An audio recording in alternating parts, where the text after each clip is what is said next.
l'Azawad est une illusion, l'Azawad ne peut pas fonctionner, l'Azawad est une absurdité politique. C'est pas seulement une absurdité historique, ça n'a jamais existé, c'est aussi une absurdité politique, ça ne peut pas fonctionner.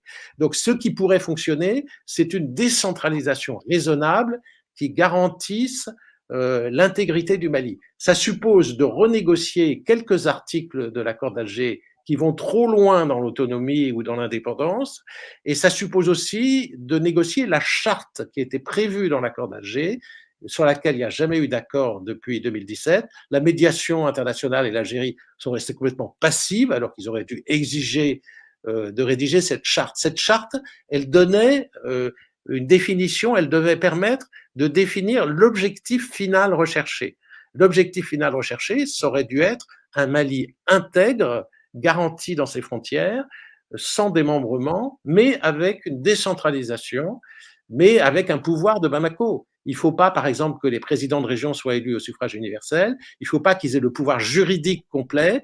Il ne faut pas que leurs décisions soient immédiatement exécutables sans aucune tutelle de Bamako. Ça, c'est possible sur certains sujets techniques, mais ce n'est pas possible sur des sujets politiques. Donc, on voit bien qu'il y a deux ou trois. Il y a la police aussi, qui ne doit pas être uniquement une police des unités, des entités territoriales. Il faut que la police de l'État ait le droit de s'occuper des affaires dans ces régions. Hein. C'est pas comme le FBI aux États-Unis qui peut intervenir sur l'ensemble du territoire, même s'il y a des polices locales. Il ne faut pas supprimer la police étatique. Donc il y a plusieurs points à revoir dans l'accord d'Alger. Moi, je pense qu'il a été mal négocié dans la va-vite. Il y a eu trop de pression sur Bamako pour le signer. Ibeka n'aurait pas dû le signer, il aurait dû résister. Diop, le ministre, n'aurait pas dû non plus donner sa caution à cette affaire. Mais c'est réparable tout ça. C'est réparable à condition d'avoir une vision. Malheureusement, je vois qu'à Bamako, autant le gouvernement de transition que Ibeka n'avaient pas de vision sur ce sujet, ont laissé les choses dégénérer, n'ont pas communiqué sur le contenu de l'accord d'Alger, l'ont jamais discuté au Parlement, l'ont pas partagé avec la population, n'ont pas demandé de réviser les points litigieux, ont laissé les groupes armés qui ne se désarment pas mais qui se réarment, qui renforcent leur armement, qui prennent des décisions politiques, qui organisent des festivités, qui brûlent le drapeau malien, etc., qui font des choses qui sont inacceptables.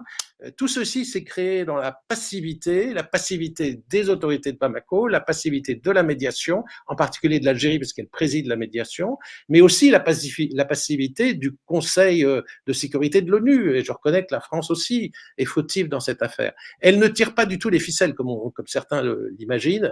C'est impossible, puisqu'on n'est pas dans les organes gestionnaire de cet accord, on n'était même pas dans la négociation, mais la France pourrait, au Conseil de sécurité, dénoncer les dérives de l'accord, et je regrette qu'elle ne le fasse pas. Quant à l'Italie, qu'est-ce qu'elle va faire dans cette histoire? On se le demande. Probablement que son souci est de contrôler les flux migratoires, et il considère que Bamako n'est plus dans le coup et qu'il faut discuter avec le CSP, puisque c'est eux qui gèrent le nord du Mali en pratique. Et donc, si on veut limiter les flux migratoires, il faut discuter avec le CSP. Voilà, c'est sans doute le réflexe de la diplomatie italienne, mais c'est inacceptable du point de vue, en tout cas, de la souveraineté de Bamako.